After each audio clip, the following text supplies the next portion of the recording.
Hi, good YouTube. Whoops. I'm Max, and today I want to open a few, that is 7 Maximum Gold booster packs.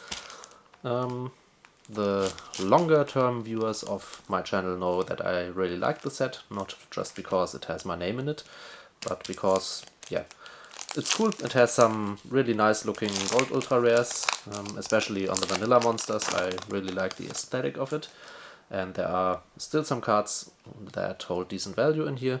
So yeah, it's not too big of a loss to open these packs.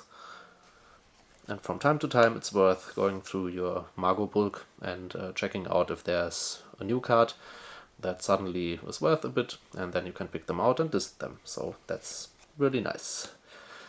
One of these cards, or these kinds of cards, were the barrier statues for a while, but I don't think right now they are too great. Cyber Dragon Infinity is certainly a card that saw some fluctuation in its value. Gaia the Dragon Champion is not, but we can put that aside to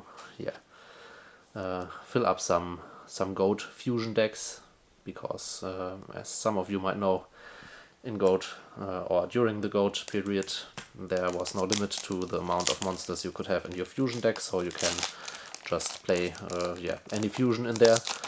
So just in case you, for example, need like a wind level 7 monster for whatever, and you want to use Metamorphosis, you can do that and use Gaia for flavor points. I mean, you could also use Twin-Headed Thunder Dragon, which is wind as well, I think. Or is it light, as it's materials, you could say. Storming Mirror Force was another great rare out of here for a while. Called by the Grave is a good card in general. Parla Dragon Maid, I think that's a good one. Pretty sure it is a nice one. And we have Eldritch the Golden Lord in its, I think, original artwork. Yeah, which is, not a bad card.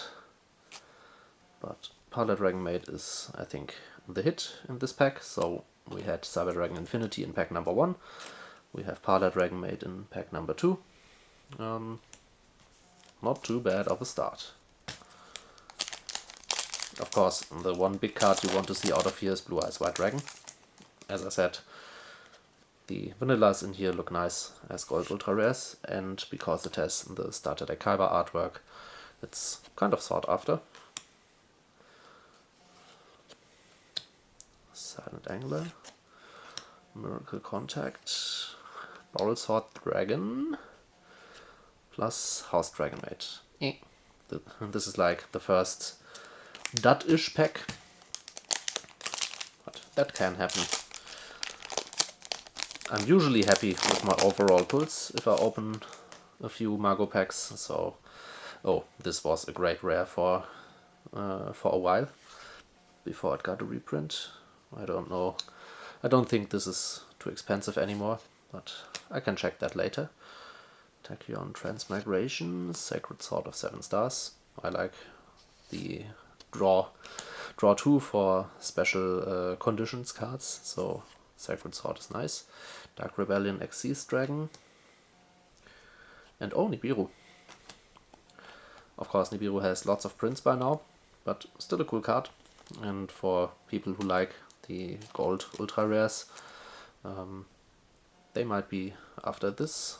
So let's put that aside too. 4 more packs. Oh no, 3.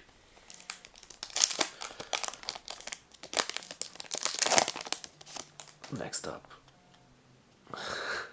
Okay, there are certain people who will enjoy Dolce Hoot Cake. And this is Noble Knight Pellinor. Another good rare in here is Dimension Wall, which I did not pull yet, but there's the second Called by the Grave. Rank Up Magic, the 7th one. I don't think this is considered to be a hit.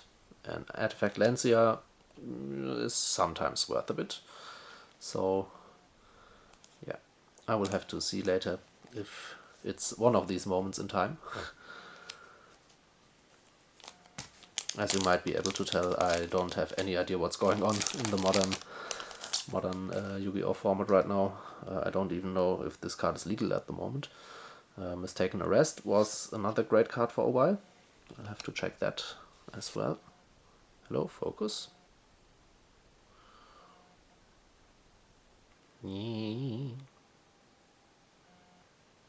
That looks at least a little better. Grapha. Barrier Statue of the Inferno. The White Stone of Ancients, another card worth checking out. Harpy's Feather Duster is nice. And Herald of the Arclight is at least not terrible, I'd say.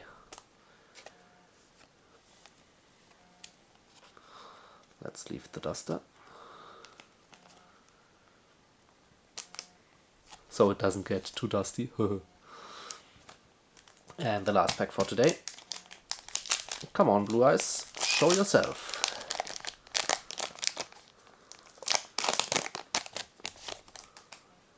Let's go. Foolish Burial Goods. Another kind. I don't know if it's Foolish Burial Goods or Extra Foolish Burial. That was good for a while. Too many different forms of burials. DD Warrior Lady for gold. Yay. Kitchen Dragon Maid was a good card for a while too. I don't know if it is. And Infernity Mage. Nope. But she gets a sleeve. So, unfortunately, no Blue Eyes in here. No Red Eyes, no Dark Magician. But a few Dragon Maids and some other decent cards. As I said, Margot rarely disappoints with overall bad openings, but I certainly had better ones than this. Maybe I overlooked some cards that are good at the moment or that hold value. If you spot any of them, you can let me know in the comments if you want. And as always, thank you for watching and see you next time on Random Old School Yu-Gi-Oh! Bye!